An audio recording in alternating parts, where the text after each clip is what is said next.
What's up, everybody? We are back. I think it's podcast number 5050, and you missed them all. I'm sorry. But no, we are back from the awesome break of the Chinese virus, or whatever you want to call it. Did you see that press conference when Trump's like, yeah, it's the China virus, and the guy's like, well, why is it called that? He's like, because it's from China.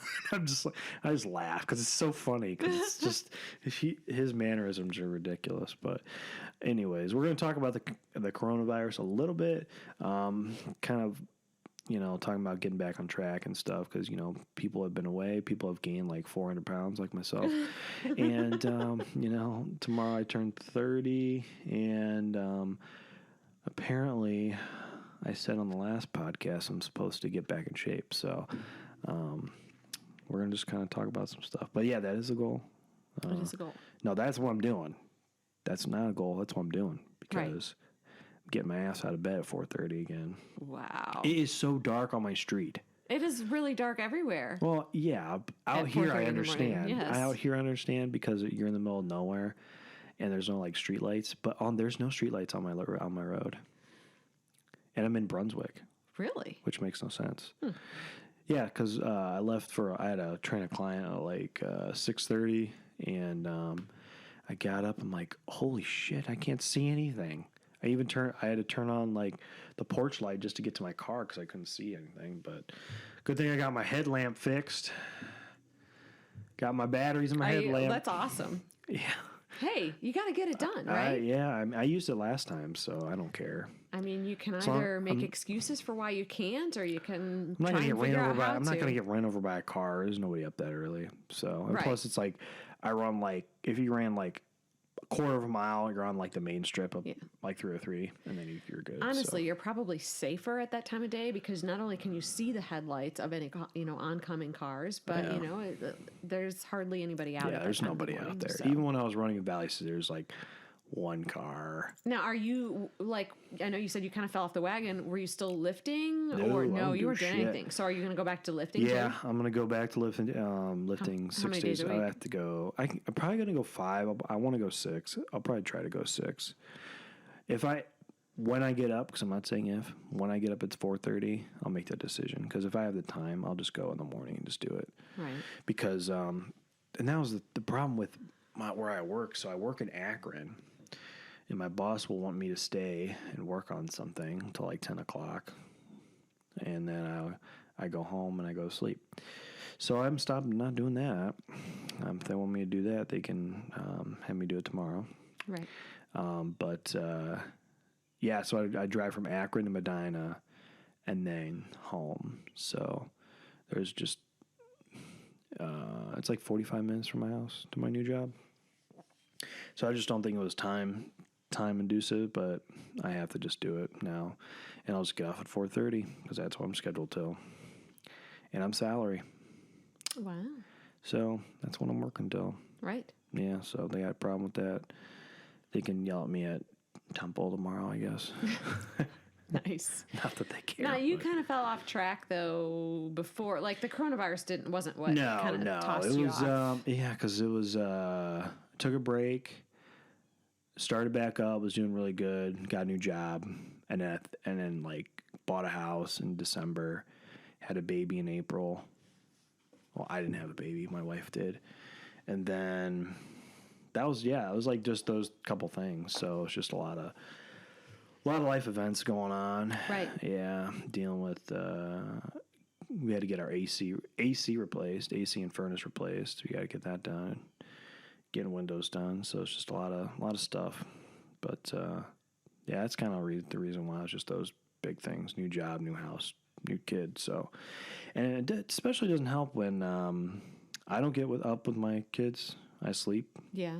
So my wife is stay home. So when Levi's getting up at 12, and then Ruth's getting up at 1, and then Levi's getting up at 2, it's just it wasn't it just started recently, a week ago. And I'd be like, what is with these kids getting up all the time? Like, go to bed, stay in your bed. And I was I know my wife something like terrible, not like terrible, but I'm like, you know what I want to do to Levi's room? I'm like, I want to soundproof it, put both of them in there, and close the door. So the dream of every parent had that room. And she has a temperament for that, and she's like super patient. I'm not. I'm like, get in bed now because it's 9 o'clock and you're supposed to be sleeping. Yeah. Because I'm supposed to be sleeping. So that's where I'm at with that. Right. Well, I think this is a really good topic for us to cover because, coming out of this coronavirus, I think a lot of people realized how important their health is, but how easy it is for something like a bump in the road or these major life events to throw them completely off track. Oh, yeah. I totally agree with that, yeah. I know people who have been consistent working out for months and months or even years and years, and this quarantine happened, and they weren't able to go do like their Orange Theory workouts or their gym workouts. Well, they should just invested in a CrossFit gym in their garage. Yeah, that's easier said than done, though, because I think when it comes to motivation, you have to know what kind of person you are. Yeah. And in a lot of cases, like if you love the Orange Theory workouts or if you're a CrossFitter. Yeah, if you like that, like camaraderie. Right. It's a culture thing. Yeah, I get that. So when you get thrown off that way, it's not as easy as it sounds to just start doing like online videos. And I think a lot of people just got into this depressive funk. Well, they said, I think they said the depression rate went up during this time. Suicide rates went up. Yeah, it just okay. I don't know anything about the virus. I didn't really read about it. Just kind of like in passing, read some things.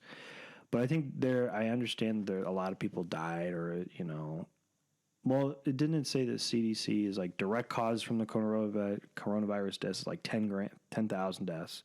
Like directly correlations. Right. And then there's a lot more if you have like other underlying health conditions, right? Yes, if you have Right. So, I mean, taking that into effect, so let's just say 100,000 people, I think it was like 100,000 people died. Yeah. Something like that. There's more people that die from, I think they just said like TB, tuberculosis this year than that in America. And for us to shut down the country and then have all these other, like, okay, everybody's going to be in bad health, bad spirits, depressed. Right. I mean, when you out look of work, I think it was way worse to shut down the country for something that no one even knew anything about. And I was actually listening on the Joe Rogan podcast.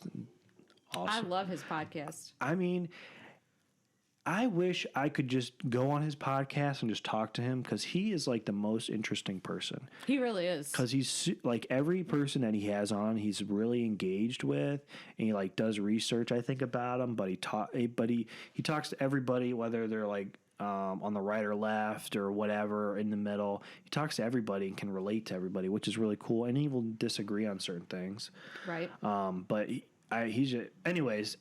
Back to on his podcast, he's like, don't you think it's weird? So we're shutting down the country, we're doing all this craziness, and then they're not talking about how to prevent this in like your own way. So he's like, people should be going out and exercising, people should be taking like vitamin C, people should be doing this, their diet should be in check, and they're not even covering any of those things, and which is ridiculous. I think he said like I think they were saying like vitamin C and something else was supposed to, like, it was helping combat it. Is that right? Yeah. Yeah. So I just started taking a vitamin C tablet like every day or every couple days, and I felt fine. I didn't get like sick or anything, but it's just weird that they wouldn't even say, "Oh yeah, hey, go out to your drugstore, get some vitamin C. That's going to help this." And that doesn't make any sense. Makes no sense to me at all. Yeah, I mean, I would agree with that. We're not talking about things that can boost your immune system. Yeah. Well, even probiotics help with that. Exactly. Yeah, gut health and everything. Exactly. Yeah, it's It's just stupid. There's a lot of things that you can do that can, basically you help your body fight off. If you get coronavirus or the flu or whatever it might be, you can help yourself fight those things off. I mean, the human body is designed to fight off infections. And I could see them shutting down the country, let's say 50 years ago, when you didn't have all this technology. But there's so much technology, there's so much information out there, and the rapid response to get answers on certain things, or hey, we know more about the body now than we did 50 years ago. Sure. And like say, well, let's just pick one of your spices. Let's say Himalayan salt does whatever the heck you got over there. They may have not have known what it does, right? But they know it was good for you. But now we know that Himalayan it has the right balance of electrolytes and minerals and stuff in there. It's way better than the stuff that you get on that was iodize or whatever it's called. But I mean, I understand if they did that 50 years ago, but like now, there's so much more information. I don't think they should have, shut the country down, except for like nursing homes and stuff like that. Right. Or people with compromise. They did it too late. That's what they always say. They did it too late. Hindsight's 2020, though. They should have shut the schools down. They should have shut every restaurant down. They should have shut everything down. All travel. Nobody should have been going to an airport and getting on an airplane. They should have shut it all down. Maybe at the mid-February to the end of February for a month, and I don't think we would have had the problem that we have now. Yeah. We waited too long. And that's just my opinion. Yeah. That's just my opinion. That's all. And the problem is, and with anything with hindsight, you never know. Right. I mean, who knows? We could have done the same thing. Could have been better. Could have been worse. We don't know. Here's the thing. Coronavirus, in my opinion. But what? Okay, so let's say if we shut it down in February, would it be shut down longer? No, I think if we would have done the right thing and shut it down the right way and actually forced people to do what they should do, like not travel, like no airports, shut down airports, no restaurants, you shut that shit down for a month. Yeah. For a month. Nobody's going anywhere. And then it would have been a lot better. 1 month, so if they would have said, we're going to shut down for 1 month, and then after that, we're going to reassess and open everything up. The problem is Americans and our freedoms, and again, there's a fine line to toe there. Yeah. But we don't like to give up any of our freedoms, and we get freaked out that these freedoms are going to get taken away. But, if you look at us now, and I'm a traveler. I like to travel, I think it's worse now than what, yeah. I am less free now to do what I want to do than I was. We can't travel anywhere. None of the other countries want us. We're not allowed to go anywhere. So are we, just because we refuse, you don't want to wear masks, so we don't like doing that. Yeah. We didn't want to shut down the restaurants. We didn't want to shut down schools. We just don't like it. Are we in a position now where we're more free? And I don't think we are. So it's frustrating because I don't know the full story. I don't necessarily know where I stand on the coronavirus issue. Here's what I think about coronavirus. I don't think coronavirus was scary enough. No. It has a very low death rate. I don't think it's there's more with the flu than there is with this. There is. If this had been Ebola. And the flu's every year. Yeah. And it changes every year. But imagine. Yeah. Imagine if this were something like Ebola. Or like the Black Plague or like something crazy like that. With a 30 to 60% death rate, or, like a hemorrhaging type of thing. Now, that would be something where people... That'd be terrifying. Terrifying. I would understand that we shut the country down for that. Exactly. That would make sense. Coronavirus simply wasn't scary enough for us to give up our daily freedoms. Yeah. Yeah. And now we're stuck in this limbo of like, well, the numbers keep going up and then they go down. They don't know. It's all fake. We went through. It's all. I don't think it's not like fake. I'm saying the testing because. That part. They test like the same person 50 times. Oh, we have 50 new cases. You have one case. I unfortunately think it's very politicized. Yes, I agree with that. It's very politicized. I think that every time there is I'm not sure if it's a Republican or Democrat, whoever's in office, but I think every time there's a new person coming up, or every 4 years, I think there's always something like this that happens. Like whether it's the economy tanks or there's something like this or some other like weird thing that just happens. I think it's just all a game they're playing. I don't think it's right. So anyway, and we won't know. Anyway, 50 years from now, we'll find out the truth, and we're right. like, "What the heck? Right. I had to wear a mask to Walmart for 4 months. Couldn't breathe on anybody." Right. Dang it. Yeah, I don't know, but I think that pandemics are something that we're probably, with the world population and with the way things are, and with just people being able to travel the way they do. I think it's going to become more and more of an issue. Well, I think it will also because social media blows everything out of proportion. Well, that doesn't help either. Yes, so it doesn't help either for sure. Or you got those Medina moms or whoever that say, "Oh no, Timmy's not wearing his mask today. He's causing all these issues." Right. Yeah. So. But anyway, we kind of got off on a tangent. No, that's fine. Let's go back to like kind of falling off the wagon and like getting back on it post like COVID or post life transition. Because yes. A lot of I feel like a lot of people will get on track really well and then something will throw them off track and then they get frustrated. But it's like you have to, in your mind, sort of get yourself geared up for this idea of, okay, I'm going to get on track and I'm going to have to get on track like 1,000 times over the span of my life because there's always going to be these transitions happening in your life. Right. So, and it's never going to be just like easy and you get on track and then you just stay on track forever. That's not how it works. So anyway, this pandemic happens, right? And now everybody's like gained the quarantine. COVID 400, yes. Right, the quarantine 15. Every month is 100 pounds, so 4 months, right. 400 pounds. So I actually at the beginning of the quarantine, and she's down to 3% body fat, ladies. I am not down to 3% body fat. No, trying to brag. I will never be there ever.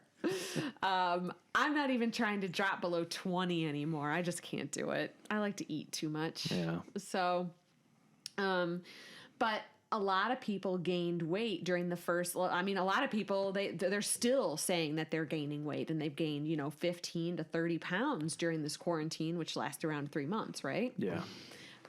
For me personally, the first month I was like a total. I fell off track, and I mean, I was still working out and still walking, but my workouts were not what they were before because I was kind of like, I wasn't really scheduling them anymore. Like I was getting up a little later and my schedule, and I had the time because I had to stop working. So for me to say I didn't have time, that would have been a lie. So it had nothing to do with time and had more to do with just, I kind of got lazy and I was drinking a lot. It got to the point that first month where I was drinking a lot of water. A lot of, yeah. Different W. Different W. Okay. Gotcha. I was drinking a lot of wine. So probably 3/4 of a bottle to a bottle a night. Wow. Yeah. It was getting up there. Records. So Set records. But here's the thing. You got your own wine cellar too? Actually, this house being an 1800s house, our basement is like a wine cellar. Oh, there you go. Yeah, You're see? good. So I'm good. solid. I signed up for a wine delivery service. Just like that pizza delivery service? Yes. They brought like 10 Chicago pizzas or something like that? Yeah. And I went through the whole thing where you're at home and I didn't really have anything to do and my kid is at home and I just wanted to eat all day long. So I probably gained like maybe 10-ish pounds over the first month or two. Oh, okay. And then I had to rein it in and get it under control. Oh, 10 pounds is not bad. It's not. But for my frame and the fact that, I'm a trainer and I, know how to do this, it was like, what the heck is going on? Yeah. Like, why am I drinking clients are so going to be much? like, what the heck is that? Where did that come from? Right. We don't talk about that. My little fupa? Yeah. Sorry. Yeah, I don't even know. Wearing some baggy shirts. Yeah. So yeah, no, I had to rein it in, and I think it's important for people to realize that you're going to have to do that over and over and over again in your life. You have to rein it in. Just like a horse, right? Right. You gotta tighten those reins back up a little bit. But so talking about these transitions, so like, how do you get back on track? Like, I don't know. Do you have suggestions for people on like how they can get back on track? I like to listen to podcasts about how to get on track. I love that. Yeah, I think for me that works the best. And then it's just a matter of getting up. And then that is a whole different story. Okay, no, I love the podcast thing because I do the same thing. I listen to motivational podcasts and it really does help. Like the fastest way to get into your subconscious is to listen to stuff like that. Oh, I totally agree. Yeah, because when I was working at my old job, when I was doing pretty well, I listened to podcasts while I was at work. Yeah. During work hours. But or like between calls or whatever, but oh no, it was on my 15-minute breaks. Anyways, but getting up early. So like how do you make yourself do it? So I unplugged my phone because it used to be like right back next to my bed. Right. So I have to put it on the dresser, which is across the room. And from the podcast, they say grab your stuff, like have it staged, and just walk out of the room, like right when you get up. Right. Like don't even like put your clothes on. Just like get up, grab your clothes for the thing or whatever, and then just walk out of the room, and then you're fine. Because it's that bed is so comfy, and that's the biggest thing. Or like I'll notice now, or in the past few months when I've been trying to get back up, it's just how do the kids sleep last night? And do I really want to get up? Because if they did not sleep and I'm like dragging ass, right, I do not want to get up at all. But I thought you weren't getting up. I wasn't.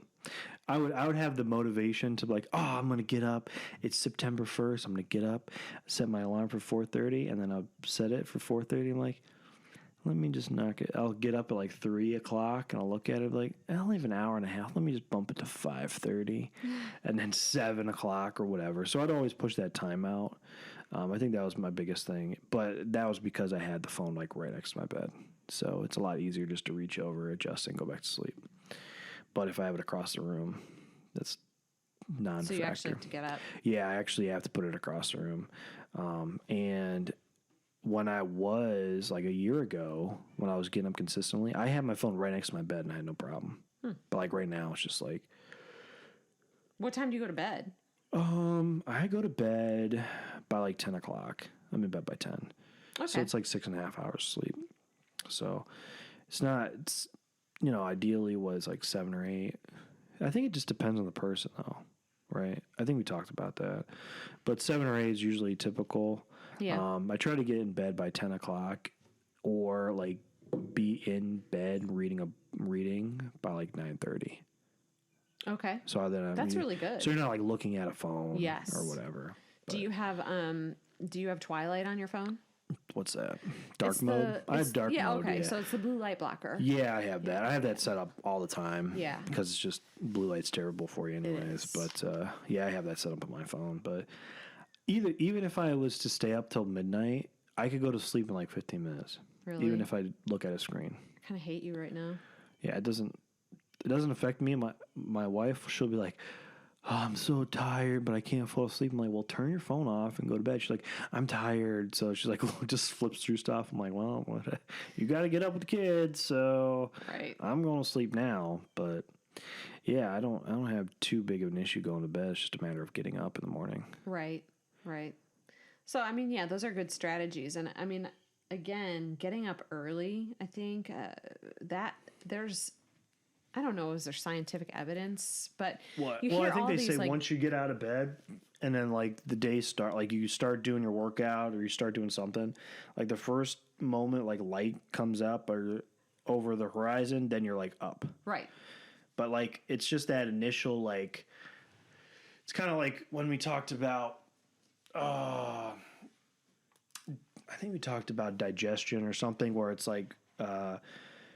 Right when you wake up, like you put something in and you have like 12-hour window, and then that's kind of like your peak digestion is the best in the morning, and then it kind of tapers off at night, right?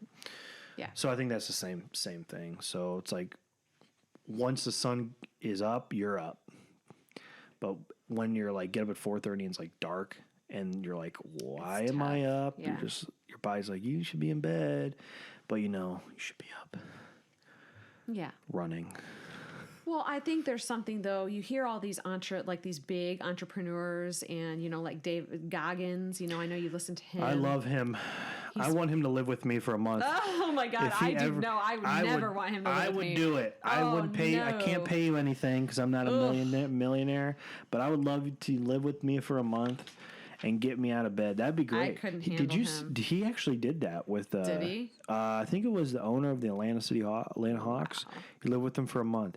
He said he would just do random crazy stuff. Like during a meeting, he'd be like, I need you to do 10 burpees on the minute for 10 minutes. What?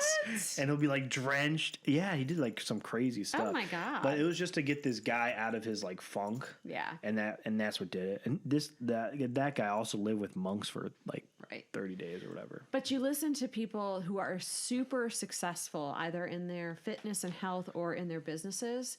And one of the things that a lot of them say across the board almost is that they get up early and the first hour or two of their day is ultra productive. But a lot of times, not ultra productive in the way that they're like working, more so ultra productive in their self-care. So they're working out early in the morning, they're meditating early in the morning, but all of them are getting up early. And they're accomplishing something early in the day. They're getting something that, maybe if you don't like exercise, the best thing you can do is get up and get it out of the way. Like, don't save the exercise until 3, 4, 5 p.m. Yeah, when your day blows up. Yeah, they usually say don't do it after work if you can help it. Right. But I mean, the problem is for me, if I had the equipment at home or at the gym in Brunswick was set up how I like it, I don't like that gym. My wife goes there. But I'm not going to drive to Medina to work out to come home to shower. Right. So that's the only thing I don't like. I mean, if I lived right across the street from Snap Fitness or I was like a mile away or something like really close, I would do that.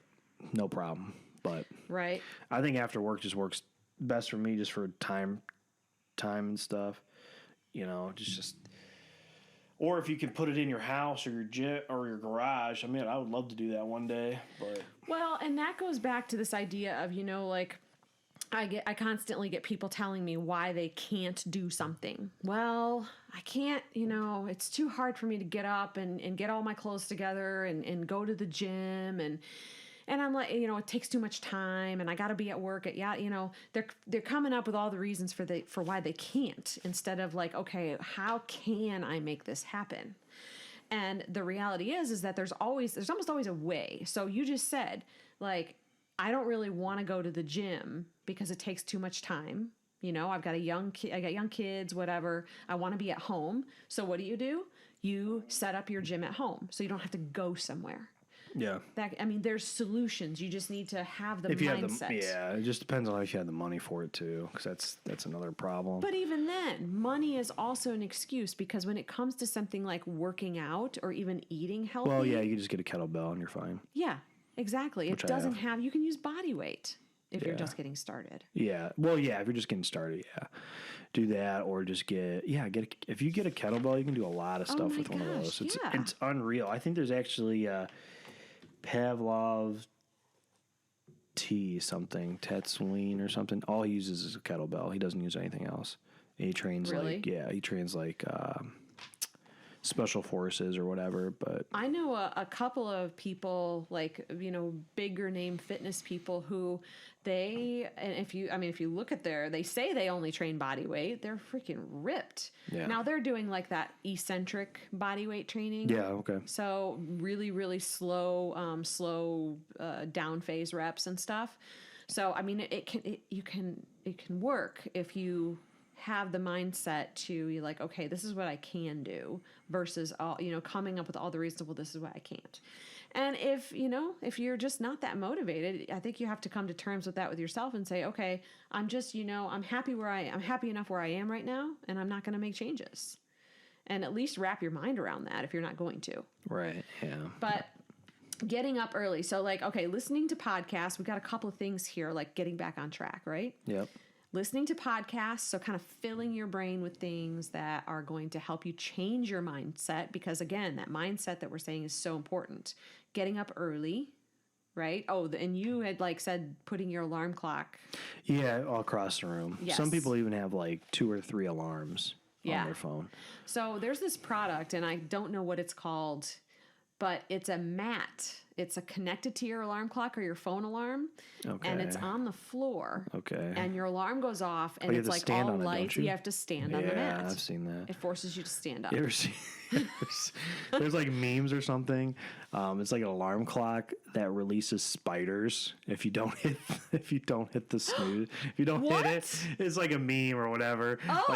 Like this is the best alarm clock ever. It's like if you don't hit the off button to get out of bed, like spiders start coming out. Well, or the one where it's on your bed and like it like just gyrates you out of bed so you're like awake. Yeah, that would be funny. But it would work. I would never. No. Yeah, until you got whiplash, you get to sue the company. What else? Like, how can you get back on track? Oh my gosh, well, you should set up a diet plan or something, because I mean, what is that old adage? If you fail to plan, you plan to fail type thing. You should definitely have like some kind of like cutting shit out of your diet, especially like all the processed shit. Like we actually started. So our 4-year anniversary is almost a month. Yeah, about a month ago. And we just said, we're just going to start buying like organic stuff. Right. Yeah. Okay.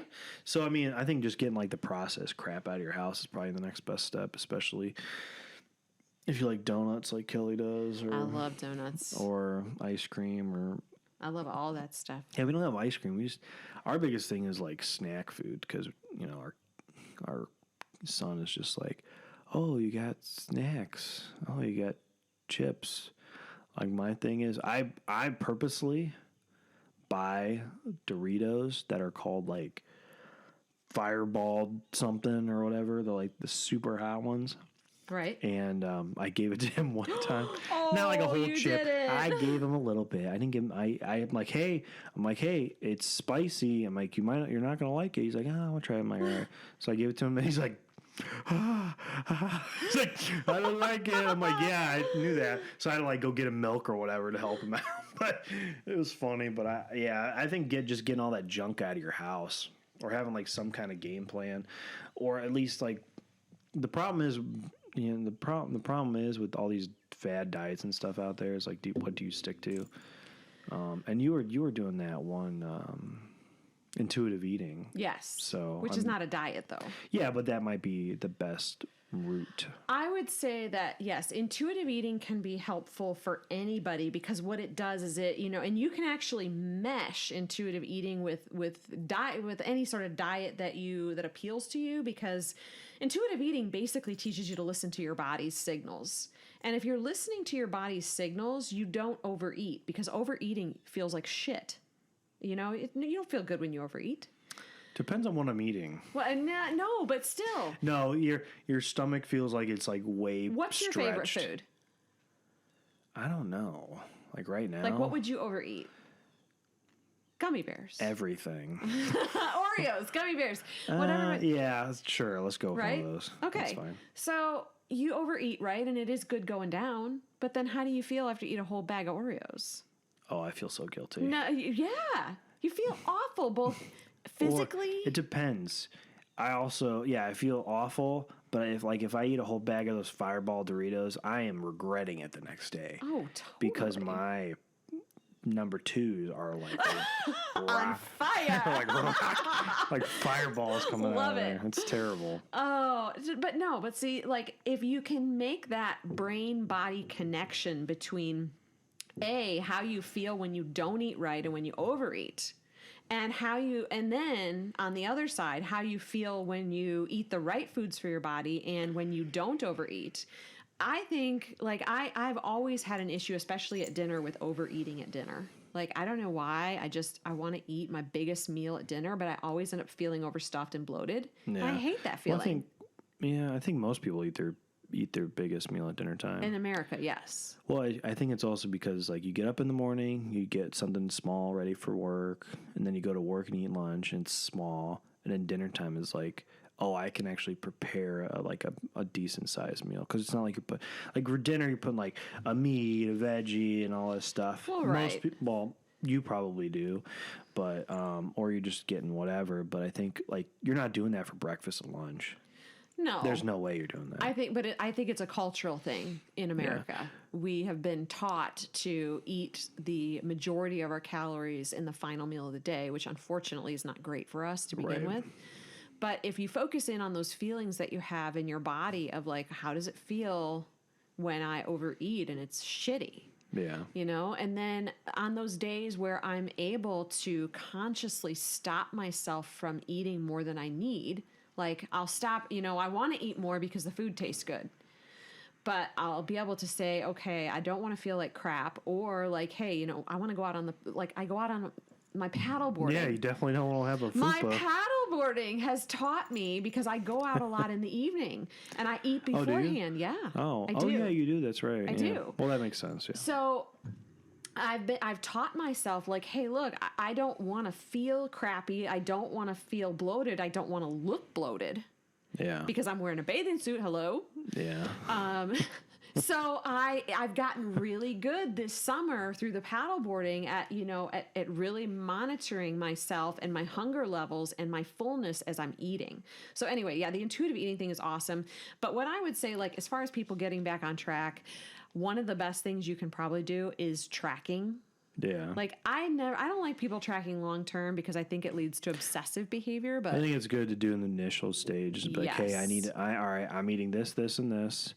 I know where my calories need to be, and then after about a month, you have a good idea as to where you need to be, as far as like calories are concerned, and what foods to eat or whatnot, or where you're at in the day. I've never had a single client not have an aha moment when they track, because a lot of people just don't realize how much they're eating and how often. Oh yeah.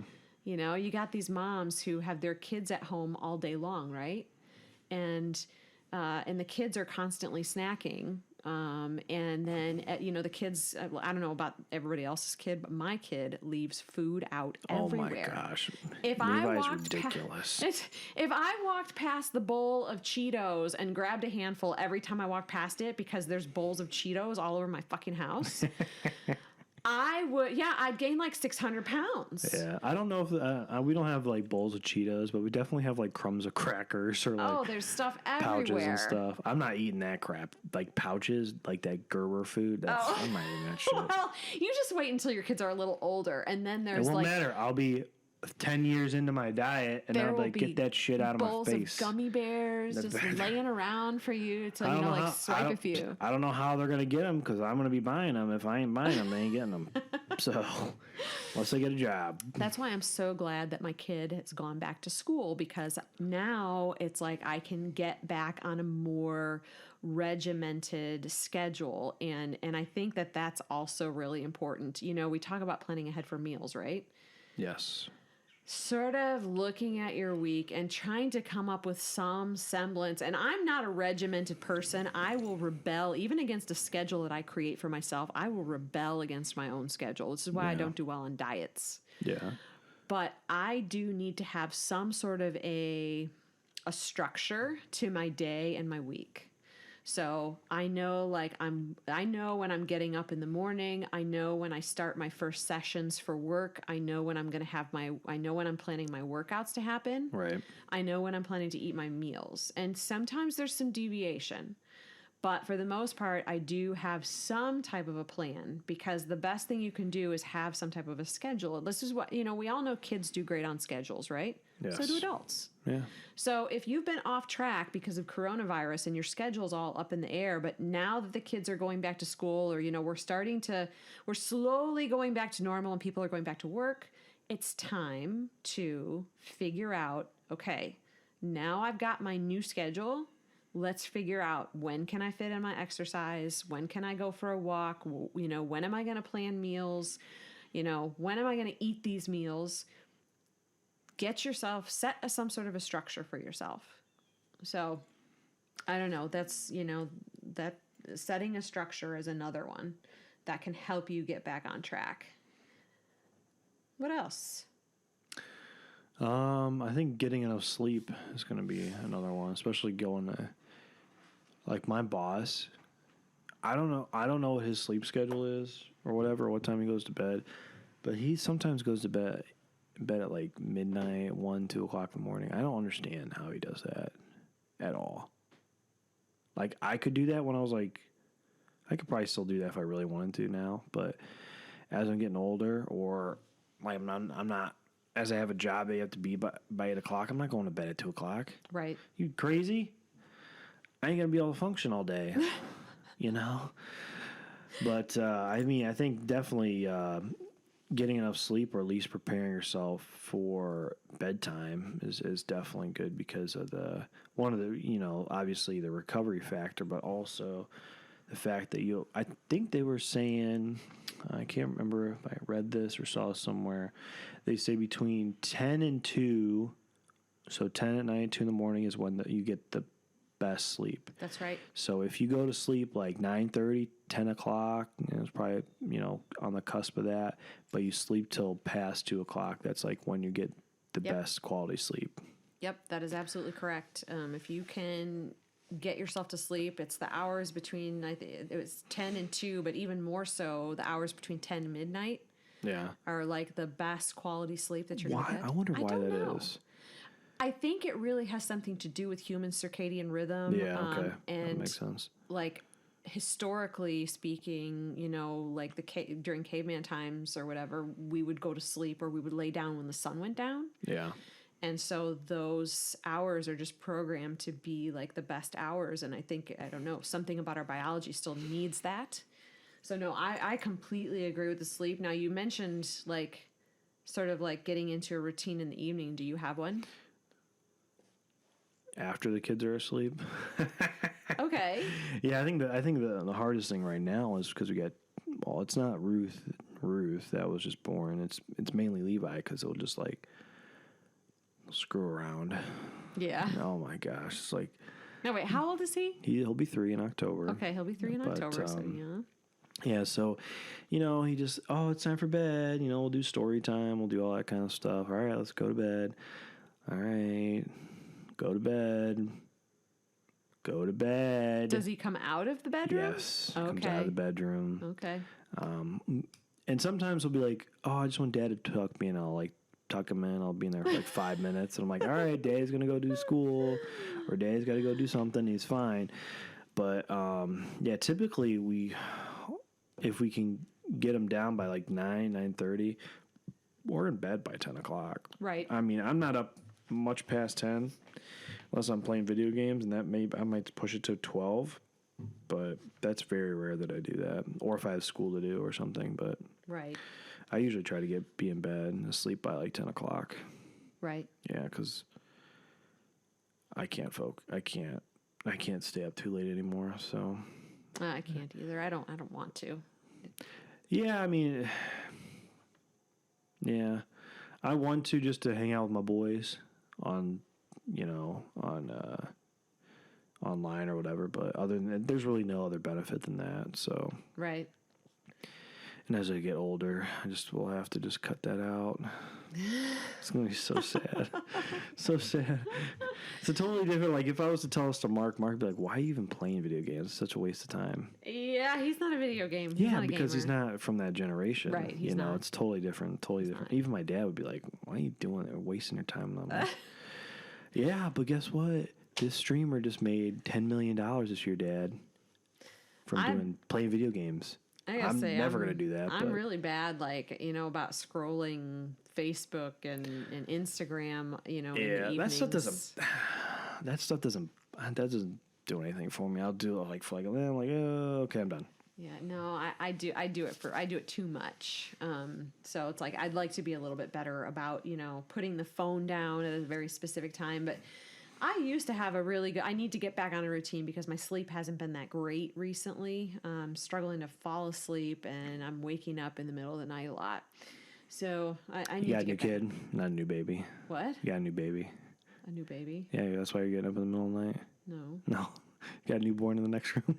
No, that's the thing. I don't. Yeah, so it's like... What's your excuse? I don't have one. That's the problem. And I think my excuse is that I'm just not doing the right things, Yeah. especially in the evening. Well, what time do you said you eat late. What time is late? No, I don't eat late. What time is late? Well, what's your last meal, like 6? 6, yeah. Yeah, 5:36. Okay. And if it can be earlier than that. Oh, really? Oh, yeah, absolutely. Because they say not after 8 o'clock, right? That's the conventional wisdom. I still think 8 is too late to be eating. Really? Yes. Because we eat around 7. Okay. That's when I do my intermittent fasting program, I try and encourage everybody to be done eating at 7 p.m. or before. Yeah. And for some people's lifestyles, that just doesn't work. Like if you work late and then you got to make dinner and this and that.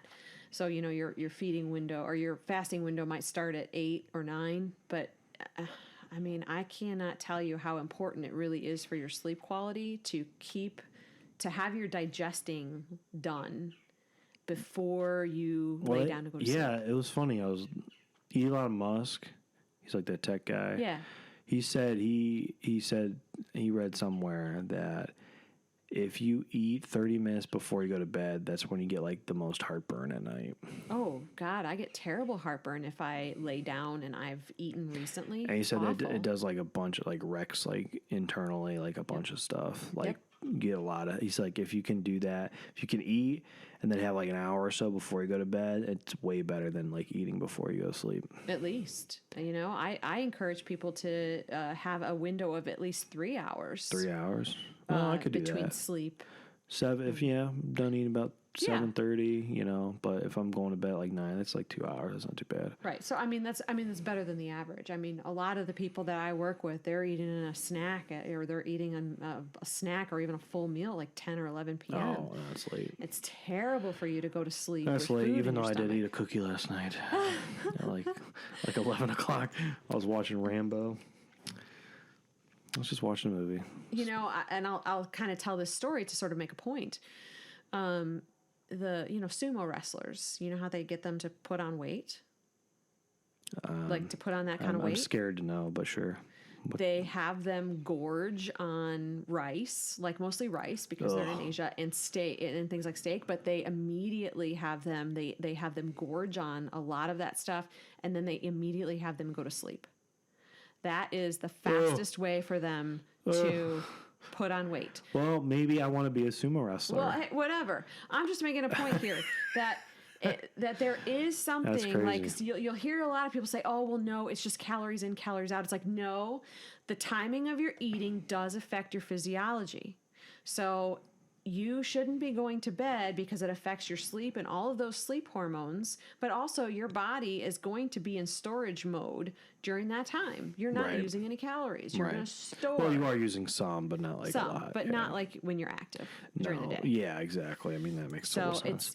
And again, I cannot emphasize enough the importance of your sleep when it comes to maintaining a healthy body weight. And if you have food, if your body cannot simultaneously be digesting food and doing all of the repair work that it needs to do while you sleep. Yeah. Those two things can't happen at the same time. Yeah, that makes sense. So you need to not have food in your stomach when you go to sleep. How long does it take to digest then?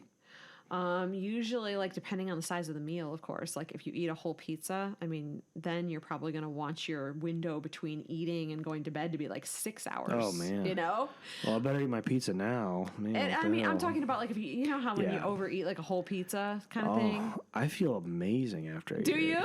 Because, like, if I do it, It depends on the pizza. If I'm eating, like, garbage pizza, it's like I feel like trash. But if I'm eating good pizza... Really? Oh, no, it always... It's called... All right, shout out to Ohio Pie. It's called the Basic Bee. Amazing. So good. It's like crack. Nice. Not like crack, but it's good.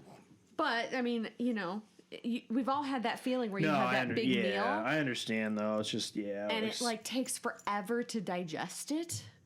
And so, depending on the size of the meal, if you eat a normal-sized meal, you're probably looking at around 3 hours for your stomach to empty. All right, what's normal-sized meal? Like... If a plate reference. Use a plate reference. A plate reference. Like a dinner plate reference. Well, if you... Like half a dinner plate full. Yeah, I mean, again, this varies from Probably person depends to on the person. food. Probably depends on the food too. It does. Yeah. It does. And this is where you're paying attention. And this is where with my fasting clients, I'm like, look, when you are eating and you're at the end of your feeding window, you need to be paying attention to, it's not necessarily like the calorie amount of the food, but stop eating when you start to feel full. Right. Slow down. That's true. And stop eating when you start to feel full. And then that's a normal amount of food for you. Right. Because there is really when you ask, well, what's a normal amount of food? Well, that varies from person to person. Yeah. So a normal amount of food for me is going to be different than it is for you because you're a big guy. Well, yeah. Also, yeah, because it depends on your body weight and all that. Right, and you're a guy, so your metabolism is different than mine. What are you saying? Like a guy. I would right, you're a dude, and I kind of hate you because I know that you could probably eat a lot more than me and not have any issues there. Like you could probably eat Oreos and ice cream. Plenty. I have issues. And that's now that you're going to be the big 3-0. Yeah, I have to totally reverse those issues. Got to get rid of these bags under my eyes or whatever they are. Well, we know somebody that can help you with that. I know I could text her if I needed to. Right, you need to go get a facial. I'm not doing that. She's awesome. I love my facials. It's so. You're not Metro, huh? Not the Metro kind. You don't seem like a Metro kind of guy. No, not at all. No. All right, so I don't know. I think we probably got enough here to, kind of help people get back on track. So, I mean, if you have questions about getting back on track, contact Kelly. Right. She and go take some paddleboard lessons. Yes, I'll get you out on the paddleboard, and well, it's got to happen really soon because our weather's going to turn to shit here in a hurry. Yeah, you literally have like a week or so, and then you're done. No, don't say that. It can still be good in October. Everybody get wetsuits. It was really mild. It was really mild in December, January last year. It was. If you remember that. It was hot, actually warm one day. Yeah, I remember I'm not saying I'm going to go outside on a paddleboard in 50-degree weather. You need to come out, and we will get video footage. Yeah, next year. I just told you. That's my timeline. I don't care. It's fun. I don't cave to peer pressure. It doesn't work. Ask my wife. It doesn't work. All right, guys. Well, until next time, we'll see you later. We'll put this up in about a week, and then we'll get crack-a-lacking on starting up on your goals to be in shape again. Bye. Hey, everyone. This is TJ and Kelly with the Initiative Project Podcast. If you like what you heard, please like, comment, and subscribe. And if you have any questions you'd like us to cover, please email us at initiativepodcast@gmail.com. See you next time.